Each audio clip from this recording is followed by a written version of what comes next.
जय हिंद दोस्तों, art smart study में आपका स्वागत है। आज फिजिक्स के इस सीरीज में चैप्टर नंबर 11 को आज हम लोग कंप्लीट करेंगे, जिसका नाम है तरंग। तो ज़्यादा समय ना बातें करते हम लोग स्टार्ट करते हैं हम लोग प्रश्नों को। तो देखिए स्टार्ट करते हैं। चलिए, बोल रहा है तरंग। तरंग का मतलब क्या होता है? देखिए ध्यान से समझिएगा। बोल रहा है कि तरंग को मुख्यतः दो भागों में बांटा गया है। कितने भागों में? दो भागों में बांटा जाएगा। पहला यांत्रिक तरंग यानी कि मैकेनिकल वेव, और दूसरा अयांत्रिक तरंग यानी कि नॉन मैकेनिकल वेव। यानी कि अगर सीधी सीधी बात पूछेगा कि तरंग कितने प्रकार के? दो प्रकार के, एक यांत्रिक और दूसरा अयांत्रिक। यानी कि पहला यांत्रिक और दूसरा अयांत्रिक, यानी कि एक यंत्र से उत्पन्न करने वाला और एक बिना यंत्र से उत्पन्न करने वाला। यांत्रिक तरंग क्या होता है, इसको समझते हैं। यांत्रिक तरंग वे तरंगे जो किसी पदार्थिक माध्य यानी कि कोई पदार्थिक मतलब ठोस हो, द्रव हो अथवा गैस हो में संचरित होता है, यांत्रिक तरंगे कहलाती हैं।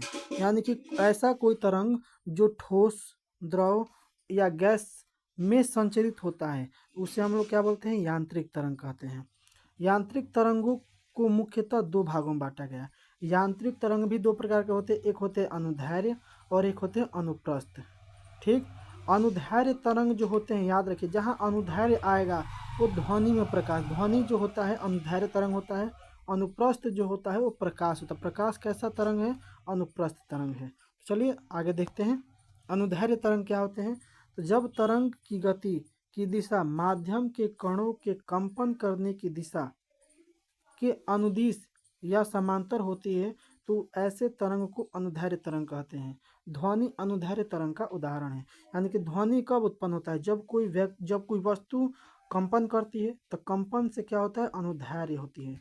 तो अनुदैर्ध्य ध्वनि, ध से ध्वनि और ध से अनुदैर्ध्य हो जाएगा ना। तो इसमें ध आ रहा है, इसमें भी ध आ रहा है, तो इसको पकड़ के आप लोग याद कर सकते हैं कि अनुदैर्ध्य तरंग किसमें होती है? ध्वनि में होती है। अनुप्रस्थ तरंग की अगर बात करें, तो जब तरंग की गति की दिशा माध्यम के कणों के कंपन करने की दिशा के लंबवत होती है, तो इस प्रकार के तरंगों को अनुप्रस्थ तरंग कहते हैं। तब अनुप्रस्थ तरंग कहाँ होती है? प्रकाश में होती है। अनुप्रस्थ में प्र आ रहा है तो प्र से प्रकाश, और अनुदैर्ध्य में ध आ रहा है यानी कि ध्वनि। याद हो जाएगा। चलिए आगे देखते हैं। तो ये हुआ यांत्रिक तरंग। यांत्रिक तरंग दो प्रकार के, अनुदैर्ध्य और अनुप्रस्थ, दोनों के बारे में अच्छे से पढ़े। अब हुआ दूसरा यांत्रिक तरंग। यांत्रिक तरंग या विद्युत चुंबकीय तरंग भी इसको बोलते हैं। वैसी तरंगे जिसके संचरण के लिए, यानी कि संचरण का मतलब होता है गमन, यानी कि एक जगह से दूसरा जगह जाना ही संचरण कहलाता है। तो वैसी तरंगे जिसके संचरण के लिए किसी माध्यम की आवश्यकता नहीं होती है। यानी कि अगर हम बोले कि यांत्रिक तरंग के लिए ठोस, द्रव या गैस की आवश्यकता थी, लेकिन अयांत्रिक तरंग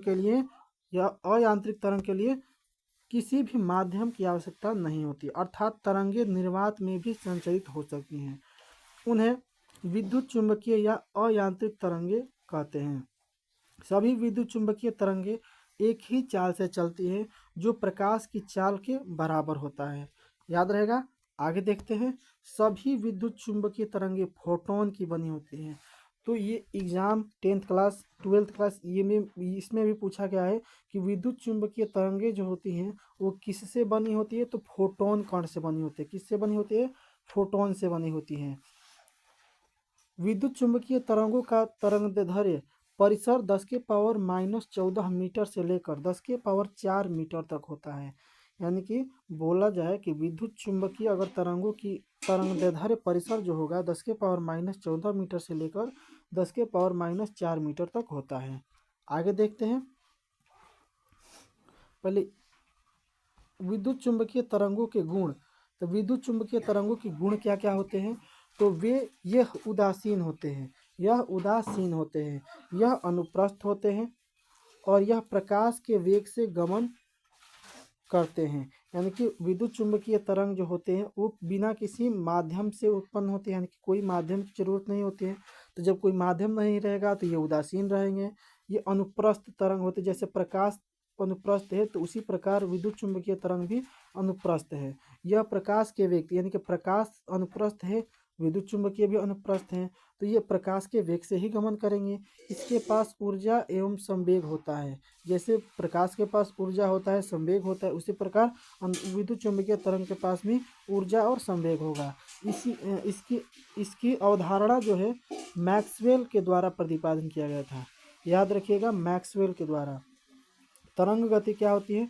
वेव मोशन। किसी कारक द्वारा, मतलब कारक मतलब कोई भी वस्तु, कोई भी चीज द्वारा उत्पन्न, मतलब कोई भी चीज द्वारा उत्पन्न कुछ कर दीजिए, विक्षोभ को आगे बढ़ने की प्रक्रिया को तरंग गति कहते हैं। यानी कि किसी भी चीज के द्वारा उत्पन्न विक्षोभ के आगे बढ़ने की प्रक्रिया को तरंग गति कहते हैं। कंपन की कला क्या होती है? तो आवर्त गति में कंपन करते हुए किसी कण की किसी क्षण पर स्थिति तथा गति की दिशा में जिस राशि द्वारा निरूपित किया जाता है उसे उस क्षण पर के कंपन की कला कहते हैं। फिर से देखते हैं क्या बोल रहा है। तो बोल रहा है कि आवर्त गति आप लोगों को बताया है कि एक ही जगह पर घूमने की गति को आवर्त गति कहते हैं। आवर्त मतलब अपने आप को दोहराना, एक ही चीज को दोहराना। जैसे झूले की गति एक ही जगह पर रहती है, बार बार घूमते रहती है। तो आवर्त गति में कंपन करते हुए किसी कण की किसी क्षण पर स्थिति तथा गति की दिशा को जिस राशि द्वारा निरूपित किया जाता है उसे उस क्षण पर कंपन की कला कहते हैं। याद रखिएगा। अगर बात करें विद्युत चुंबकीय तरंगे नहीं है, कौन कौन सी विद्युत चुंबकीय निम्न तरंगे विद्युत चुंबकीय नहीं है। जैसे कैथोड किरणें विद्युत चुंबकीय तरंग नहीं है, कैनोल किरणें, अल्फा किरण, बीटा किरण, ध्वनि किरण और पराश्रवित किरण, ये सब विद्युत चुंबकीय तरंगे नहीं होती है। याद रखिएगा। आयाम क्या होता है? दोलन करने वाली वस्तु अपनी साम्य स्थिति की किसी भी ओर जितनी अधिक से अधिक दूरी तय करती है या तय जाती है उस दूरी को दोलन का आयाम कहते हैं। यानी कि दोलन क्या होता है पहले ये समझिए। जैसे दोलन का मतलब हुआ कि कोई ऊपर से कोई चीज़ लटका दे यानी कि कोई पत्थर बांधकर कोई रसरी में लटका देते हैं, तो इसके जो अंतिम जो दूरी तक जाता है उसको आयाम बोलते हैं। इनके बोलते हैं ना कि इतना ऊंचा गया, इतना फिर आ गया, इतना, ये सबसे अंतिम जो दूरी जाएगा उसको आयाम बोलेंगे। तरंग दैर्ध्य क्या होता है? तो तरंग गति में समान कला में कंपन करने वाले दो क्रमागत कणों के बीच की दूरी को तरंग दैर्ध्य कहते हैं। इसे ग्रीक अक्षर लेम्डा से व्यक्त किया जाता है। अनुप्रस्थ तरंगों में दो पास पास के श्रृंगों अथवा गर्तों के बीच की दूरी तथा अनुदैर्ध्य तरंगों में क्रमागत दो संपीड़नों या विरलनों की बीच की दूरी अनुदैर्ध्य कहलाती है। जैसे आप लोग देखे होंगे कि कोई चीज़ जाती है ऐसे ऐसे करके जाती है, तो ऐसे ऐसे यानी कि दोनों के बीच की दूरी को तरंग दैर्ध्य कहेंगे। आगे देखते हैं। सभी प्रकार के तरंगों में चाल, तरंग दैर्ध्य एवं आकृति के बीच का संबंध होता है। अगर तरंग चाल की बात करें तो आवृत्ति गुणे तरंग दैर्ध्य, यानी कि तरंग चाल कब होगी? जिसमें आवृत्ति को तरंग दैर्ध्य से गुणा कर देंगे, यानी कि v बराबर वेग बराबर क्या हो जाएगा इसका? n, यानी कि आवृत्ति, और लेम्डा यानी कि इसका तरंग दैर्ध्य हो जाएगा। तरंग दैर्ध्य को इससे सूचित किया जाता है, याद रखिएगा, लेम्डा से। आगे देखते हैं विद्युत चुंबकीय कुछ तरंगे हैं, उनको भी हम देख लेते हैं। इनसे एग्जाम में बार बार प्रश्न पूछा जाता है। तो ये सात हैं, इनको बारी बारी से देख लेते हैं। ये हर एक एग्जाम में पूछा गया है। तो पहला है गामा किरण। क्या है? गामा किरण। तो गामा किरण, एक्स किरण, पराबैंगनी किरण, दृश्य किरण, अवरक्त किरण, तो ये सभी एग्जाम, अगर कोई कहे कि मेरे एग्जाम में आता है तो ऐसी बात नहीं, सभी एग्जाम में पूछा जाता है। तो देखिए गामा किरण जो है, गामा किरण की खोज बैकुरल ने की। तो पहले देख लेते हैं किस किस की खोज किसने की, उसके बाद तरंग दैर्ध्य के परिसर, आवृत्ति परिसर और इसके उपयोग देखेंगे। तो गामा किरण की खोज किसने की? देखिए तो गामा किरण की खोज करते हैं बेकुरल करते हैं। बेकुरल कौन करते हैं? बेकुरल करते हैं, बेकुरल। तो याद कैसे करेंगे? जिससे गामा, तो गामा को क्या बोलेंगे? गाना बोल सकते हैं आप, गाना। तो गाना कोई गाता है और उसका आवाज़ सुर अच्छा नहीं है तो उसको क्या बोलेंगे? ए बक बक मत करो, तुम्हें गाने नहीं आता है। ठीक, तो गाना कोई गाएगा, गाना यानी कि गामा किरणें। तो गाना कोई गाएगा और उसकी आवाज़ सुरीली नहीं है तो क्या बोलते हैं कि तुम बक बक मत करो, चुप रहो। ठीक, तो बक से याद हो जाएगा बेकुरल, बेकुरल। तो गामा किरण की खोज किसने किया है? बेकुरल ने, याद हो जाएगा। आगे देखते हैं एक्स किरण। ठीक ना, तो एक्स किरण की खोज रोंटजन, रोंटजन क्या होता है? रोंटजन। ठीक, इसको फनी वे में देखिए किसको कैसे याद करते हैं। एक्स क्या होता है? एक्स मतलब क्या होता है? जैसे आजकल का, अब छोड़िए, ज़्यादा एक्सप्लेन नहीं करेंगे, याद कर लीजिएगा। एक्स जो होता है, अगर कोई छोड़ के चला जाएगा तो आप रोने लगिएगा, यानी कि रोंटजन हो जाएगा, याद हो जाएगा। आगे देखते हैं, तो एक्स किरण की खोज किसने किया? तो रोंटजन ने किया। किसने? रोंटजन। आगे देखते हैं पराबैंगनी किरण। तो पराबैंगनी किरण की खोज किसने किया? Ritter, Ritter. ठीक ना, रिटर। तो पराबैंगनी किरण की खोज किसने किया? रिटर ने किया। दृश्य किरण के न्यूटन ने, और अवरक्त किरण की खोज हर्शेल ने। ठीक ना, हर्शेल ने। तो अवरक्त किरण हर्शेल। अब देखिए दृश्य किरण को कैसे याद रखें। दृश्य मतलब क्या होता है? कोई चीज़ जा रहा है। और न्यूटन का मतलब क्या होता है? अगर यू टर्न होके आ जाएगा तो दिखाई देगा ना।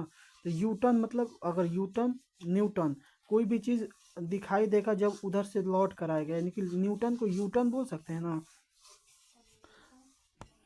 देखिए आगे, गामा किरण का अगर खोज बैकुरल ने किया था। अगर तरंग दैर्ध्य के परिसर की बात करें तो 10⁻14 से 10⁻10 मीटर, और इसकी हर्ट्ज जो होती है 10⁻20 से 10⁻18 तक। इसकी वेदन क्षमता अत्यधिक होती है, इसकी वेदन क्षमता अत्यधिक होती है, यानी कि गामा किरण की वेदन क्षमता सबसे अधिक होती है।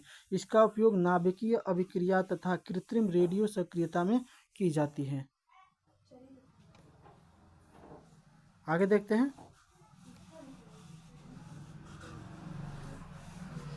एक्स किरण। एक्स किरण की खोज रोंटजन ने। इसकी तरंग दैर्ध्य नहीं पूछा जाता है, इसको छोड़ दीजिए। आवृत्ति याद करिए 10⁻18 से 10⁻16 तक। चिकित्सा एवं औद्योगिक क्षेत्र में इसका उपयोग किया जाता है, यानी कि चिकित्सा में, यानी कि अगर आपका गोड़ हाथ टूट गया है तो जाते हैं डॉक्टर के पास, तो डॉक्टर क्या करता है? एक्सरा करता है, तो उसको पता चलता है कि कहाँ कहाँ भाई टूटा फूटा है, तो उसके बाद वो प्लास्टर करता है ना। तो एक्स किरण की खोज किसमें किया जाता है? तो चिकित्सा में और औद्योगिक क्षेत्र में भी किया जाता है। आगे देखते हैं, परावैंगनी किरण की खोज रिटर ने किया था, और इसकी आवृत्ति 10⁻16 से 10⁻14 तक होती है। इसका उपयोग करते हैं सिकाई करने। सिकाई मतलब समझते हैं? अगर चोट लग जाता है, घाव लग जाता है तो सिकाई किया जाता है ना। उसके बाद प्रकाश विद्युत प्रभाव को उत्पन्न करने, बैटरियाँ नष्ट करने में किया जाता है। तो इसका उपयोग पराबैंगनी किरणों का याद रखिएगा। खोजकर्ता और इसका उपयोग याद करिएगा बस। अगला है दृश्य किरण की खोज न्यूटन ने। 10⁻14 से 10⁻12 इसका हर्ट्ज मतलब आवृत्ति होता है। इससे हमें वस्तु दिखलाई पड़ती है। तो दृश्य किरण से, दृश्य मतलब ऐसे नाम से ही लग रहा है कि दृश्य यानी कि कोई देखने की बात कर रहे हैं। तो दृश्य किरण से हमें कोई वस्तु दिखलाई पड़ती है। अवरक्त किरण की खोज हर्शेल ने किया है, और 10⁻12 से 10⁻10 तक होता है। ये किरण उष्मीय विकिरण है। ये किरणें उष्मीय विकिरण है। ये जिस वस्तु पर पड़ती है उसका ताप बढ़ जाता है। इसका उपयोग कोहरे में फोटोग्राफी करने एवं रोगियों की सफाई करने, यानी कि रोगियों की सेकाई करने में किया जाता है। रोगियों की सेकाई करने में किया जाता है। आगे देखते हैं, रोगियों की सेकाई करने में किया जाता है। अगला है लघु रेडियो तरंगे, जिसे हम लोग हर्टिजियन तरंग भी कहते हैं। नाम से ही लग रहा है कि लघु तरंगे यानी कि छोटा होगा, तो हेनरी हर्ट्जियन तरंगे या लघु तरंगे हर्ट्ज हो जाएगा। दीर्घ तरंगे मार्कोनी, दीर्घ रेडियो तरंगे मार्कोनी ने ही किसका खोज किया था? तो रेडियो का खोज किसने किया था? तो रेडियो का खोज मार्कोनी ने ही किया था, याद रखिएगा। तो अगर बात करें लघु रेडियो तरंग की खोज हेनरी हर्ट्ज ने किया है, और रेडियो, टेलीविज़न एवं टेलीफोन में इसका उपयोग किया जाता है। दीर्घ रेडियो तरंग की बात करें तो 10⁻6 से 10⁻4 इसका हर्ट्ज होता है। रेडियो एवं टेलीविज़न में इसका उपयोग किया जाता है। 10⁻³ और 10⁻² की तरंगे सूक्ष्म तरंगे कहलाती है। तो यहाँ पर हमारा चैप्टर नंबर जो 11 है तरंग, ये समाप्त हुआ। आप लोगों को कैसा लगा, याद हो रहा है नहीं हो रहा है, कमेंट में ज़रूर बताइएगा। अगर आप नए हैं तो लाइक सब्सक्राइब और अपने दोस्तों के पास शेयर ज़रूर कीजिएगा। धन्यवाद, मिलते हैं अगले चैप्टर के साथ। जय हिंद।